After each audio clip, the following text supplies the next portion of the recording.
Calcutta India سے جمیل صاحب نے پوچھا ہے، میرا سوال ہے کہ کیا خانہ کعبہ پر جو پہلی نظر پڑتی ہے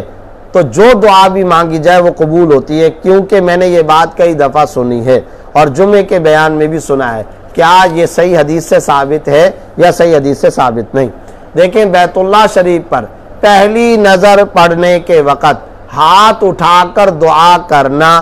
اگرچہ کئی روایتوں سے ثابت ہے، بیت اللہ شریف پر پہلی نظر پڑی اور ہاتھ اٹھا کر کے آپ دعا کریں، یہ متعدد روایات سے ثابت ہے، لیکن ان روایات میں سے اکثریت روایات کی، میجورٹی روایات کی وہ ہیں جو کہ ضعیف ہے، سند کے اعتبار سے کوئی زیادہ مضبوط نہیں۔ لیکن یاد رکھیں دو حدیثیں ایسی ہیں جو فقہائے حنفیہ، محدثین حنفیہ کے اصول کے مطابق درست ہیں، قابل استدلال ہیں، یعنی ان سے دلیل پکڑ سکتے ہیں۔ وہ دو حدیثیں کون سی ہیں؟ ایک ابن جریج کی مرسل حدیث ہے،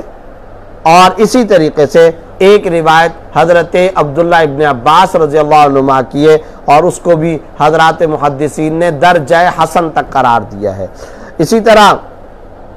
یہ دو حدیثیں ہو گئی، ابن جریج کی مرسل حدیث اور اس کے علاوہ حضرت عبداللہ ابن عباس رضی اللہ عنہما کی روایت، یہ دونوں حدیثیں درست ہیں، ان سے دلیل پکڑی جا سکتی ہے، اور ان دلیلوں اور حدیثوں سے یہ ثابت ہوتا ہے بیت اللہ شریف پر پہلی نظر پڑے تو دعا مانگنی چاہیے، اور ہاتھ اٹھا کر دعا کرنا بھی ثابت ہے۔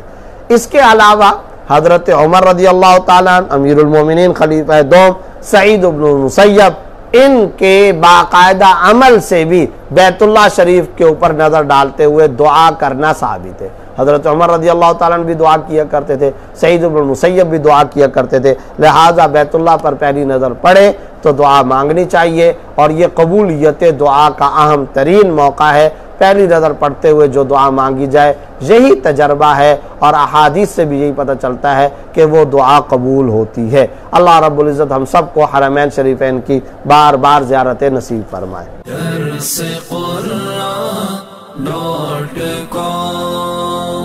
www.darsequran.com